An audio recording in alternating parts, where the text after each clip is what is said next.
I just thought you should know the stream is down. The stream is down. Uh-huh. Yeah, sorry, I didn't want to interrupt you. Well. Oh. So we can say what we want now. Yeah, I just. Well, yeah, people are still chatting. Oh, it's actually back up now. I think. It's back up now. I think it was because of the Excellent. song. It was probably because of the song. Of course, it was because of the song. Hello and welcome to the Sound Live.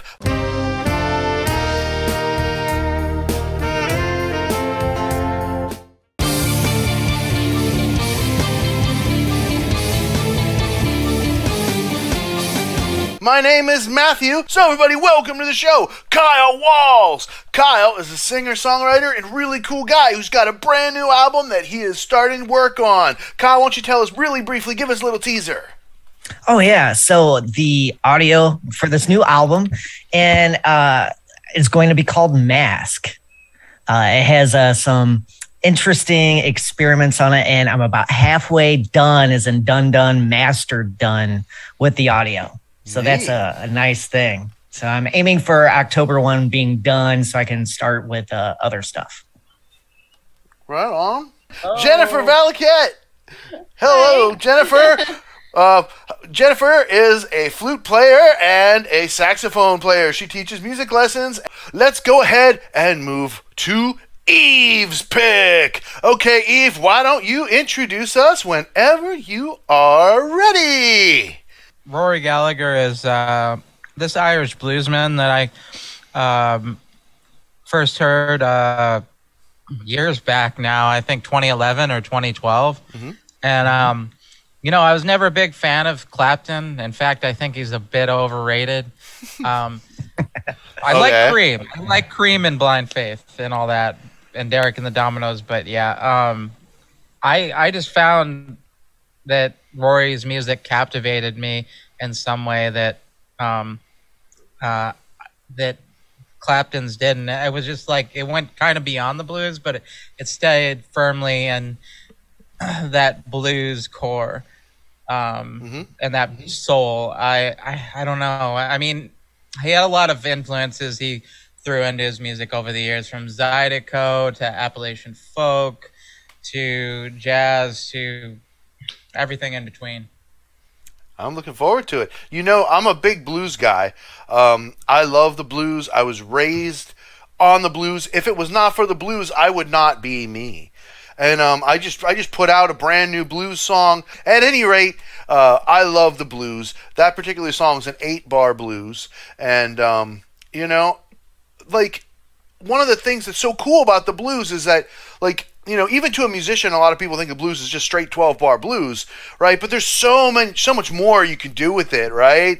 8-bar, 12-bar, 16-bar, 24-bar, 32-bar. There's just so many ways that you can take that core principle of 1-4-5 of the blues and yet construct it into so many awesome ways. Sometimes you have groups just for example, the Blues Brothers, that they're not even playing blues. They're just playing songs that are just all 1, 4, and 5, right? Worshiping Gad. Exactly. Right? 4, 5, 1. That's Gad in the key of D. G of D, right? Yeah. Yeah. So it's no, I was gonna say it. You can do variations on that all day, but I guess it's what you do with it, because I think there's only really a few bands that can really, just pull that, or a few artists, I should say, that can kind of pull that progression off over and over again and make it interesting. Well, and I mean, the blues is a set of changes, it's a lyrical form, and it's also an attitude. It's also a feeling, an emotion. It's all these different things, and that's why there's so much you can do with it. And for example, to a European, the blues doesn't mean the same thing that it does to an American. It just doesn't. When I was doing the Arion video, we were talking about that, Eve, right? Where there was that one part where, Arion was saying, hey, there's this bluesy part, and we were thinking, no, it's more like clean, funky part to us. It's just defined a little bit differently. So anyway, I'm really excited to do this. I probably heard Rory in passing, but I don't remember. Was he the guitarist for any big groups or anything? Maybe. He actually so after Cream dissolved, there was this band formed called Taste with him and a bass player and a drummer, and they were like they filled that gap in between Cream and Led Zeppelin. Taste is great as far as I'm concerned. As far like blues rock trios from the late '60s. And then he kind of went off on his own and did his own thing. And yeah, he's got such an extensive discography. I think he's got like 25 studio albums or something like that. Excellent. All right. Anybody want to say anything else before we mash that play button? Yeah, let's Ready do to it. go. All right. And so, without further ado, Musicians Panel reacts to Rory Gallagher, Bad Penny, live at Montreux. Here we go!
I just thought you should know the stream is down.